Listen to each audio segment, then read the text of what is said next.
सबैलाई नमस्कार। आजदेखि हामीले विश्वको भूगोलको बारेमा पढ्दैछौँ। हामीसँग क्लास हुन्छन् नेपाल प्रहरी, इन्स्पेक्टर, असै अनि सशस्त्र प्रहरी, त्यसै गरेर निजामती कर्मचारी सम्बन्धीका सम्पूर्ण क्लासहरू जिके र आइके हुन्छन्। तपाईहरुलाई कस्तो लाग्छ त्यसको प्रतिक्रिया दिनु होला पढाइमा। आज हामी यसैकै बारेमा भन्दै गर्दा विश्वको भूगोलको बारेमा त्यो पनि यति इम्पोर्टेन्ट छ, त्यो हो युएनओ। र अन्तर्राष्ट्रिय संस्था पढ्दै गर्दा युएनओलाई हामीले छोड्न कहिले मिल्दैन र हामी आज युएनओको बारेमा थोरै जानकारी दियौँ है त। युएनओको नामकरण वाशिंटन सम्मेलनबाट भएको थियो। युएनओको नामकरण कहाँबाट थियो? वाशिंटन सम्मेलनबाट भएको थियो। 1942 जनवरी 1 मा भएको थियो। यही डेटलाई चाहिँ याद गरेर राख्नु होला। यो चाहिँ के भएको अरे नामकरण गर्दाखेरि है 1942 जनवरी 1 मा युएनओको नामकरण भएको।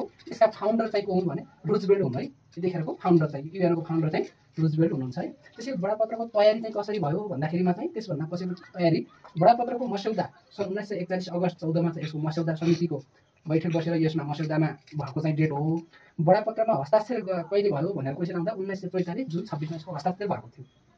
र बडापत्रको हस्ताक्षर भएको मितिदेखि लिएर अब यसमा के कुराहरू राखे, के शब्दहरू राखे भन्दाखेरि 19 वटा अध्याय रहे। यसका टोटल युएनओका 19 वटा अध्याय, 111 वटा धाराहरू छन् र 10,000 शब्दहरू छन्। कति छन् रे? 19 अध्याय, 111 धारा र 10,000 शब्दहरू छन्। स्थापना यसको कहिले भयो? आधिकारिक रूपमा स्थापना भएर बाहिर कहिले आयो भनेर यो डेटलाई चाहिँ हामीले इम्पोर्टेन्ट मान्छौँ। स्थापना कहिले भयो? 1945 अक्टोबर 24 गते यसको के भयो? युएनओको आधिकारिक रूपमा स्थापना भयो। यसको प्रधान कार्यालय न्युयोर्कमा रहेको छ। न्युयोर्कको म्यानचेस्टर टापु भन्ने ठाउँमा रहेको छ, अमेरिकामा पर्छ हैन। यसको मोटो यानी कि यसको नारा के रहेछ भने इट्स योर ओल्ड। यसको नारा चाहिँ छ इट्स योर ओल्ड। सदस्य राष्ट्र 51 वटा छन्। हामी फेरि पनि दोहोऱ्याउँछौँ भिडियोलाई। संस्थापक राष्ट्र 51 वटा छन् र अन्तिमको सदस्य राष्ट्र 51 भन्दाखेरि स्थापना हुँदाखेरिको 51 वटा हो। त्यतिखेरको 51 सदस्य राष्ट्र पोल्यान्ड हो भने जम्मा सदस्य राष्ट्र 193 छन् यसमा हैन। संस्थापक हुँदाखेरिका 51 वटा राष्ट्रहरू हुन्। 51 वटा राष्ट्रको पनि अन्तिममा पोल्यान्ड हो र जम्मा सदस्य राष्ट्र 193 छन्। 193 वटा राष्ट्रको अन्तिम सदस्य राष्ट्र दक्षिण सुडान हो। दक्षिणी सुडान हो। त्यो कहिले भयो भने 2021 जुलाई 14 गते भएको थियो। यो 193 राष्ट्रको अन्तिमको है। यो अन्तिमको अनि युएनओको अर्को नाम के भनेर चिनिन्छ भन्दाखेरि यो विश्वनगर भनेर चिनिन्छ यसलाई। युएनओको अर्को नाम हो विश्वनगर।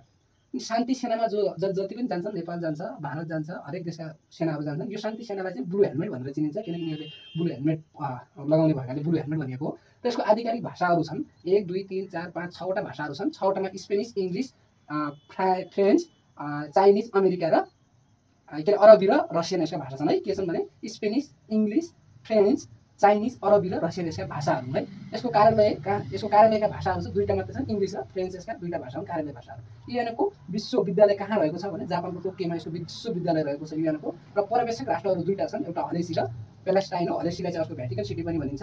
यसका दुईटा पर्यवेक्षक राष्ट्र छन् र सदस्य त्याग्ने राष्ट्र भनेको अहिलेसम्मको इन्डोनेसिया हो। र एकचोटि हामीले रिपिट गरौँ है सरस्वती।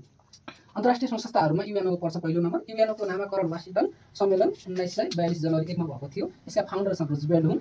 बडापत्रको तयारी भएको, बडापत्रको मस्यौदामा सन् 1941 अगस्त 14 गते भएको थियो। बडापत्रमा हस्ताक्षर सन् 1945 जुलाई 26 गते भएको थियो। 19 अध्याय, 111 धारा र 10,000 शब्द रहेका छन्। स्थापना सन् 1945 अक्टोबर 24, यसलाई मैले भने महत्त्वपूर्ण डेट हो। 1945 अक्टोबर 24 गते स्थापना। प्रधान कार्यालय चाहिँ न्युयोर्कमा रहेको छ। मोटो इट्स योर ओल्ड हो। संस्थापक राष्ट्र त्यतिखेरका 51 वटा रहेका छन् र अन्तिम पोल्यान्ड र जम्मा सदस्य राष्ट्र 193 को अन्तिम सदस्य राष्ट्र दक्षिणी सुडान हो। यो 2021 र जुलाई 14 गते हो। युएनओको अर्को नाम विश्वनगर हो। शान्ति सेनालाई ब्लू हेलमेट भनेर चिनिन्छ। आधिकारिक भाषा 6 वटा छन्, स्पेनिस, इङ्ग्लिस, फ्रेन्च, चाइनिज, अरबी र रसियन। कार्यालयको भाषाहरू रहेका छन् इङ्ग्लिस र फ्रेन्च। युएनओको विश्वविद्यालय जापानको टोकियोमा रहेको छ। पर्यवेक्षक राष्ट्रहरू दुईटा छन्, हलेसी र प्यालेस्टाइन। हलेसीलाई भ्याटिकन सिटी पनि भनिन्छ र सदस्य त्याग्ने राष्ट्र इन्डोनेसिया हो। धन्यवाद। टपिक कस्तो लाग्यो आजको दिनलाई?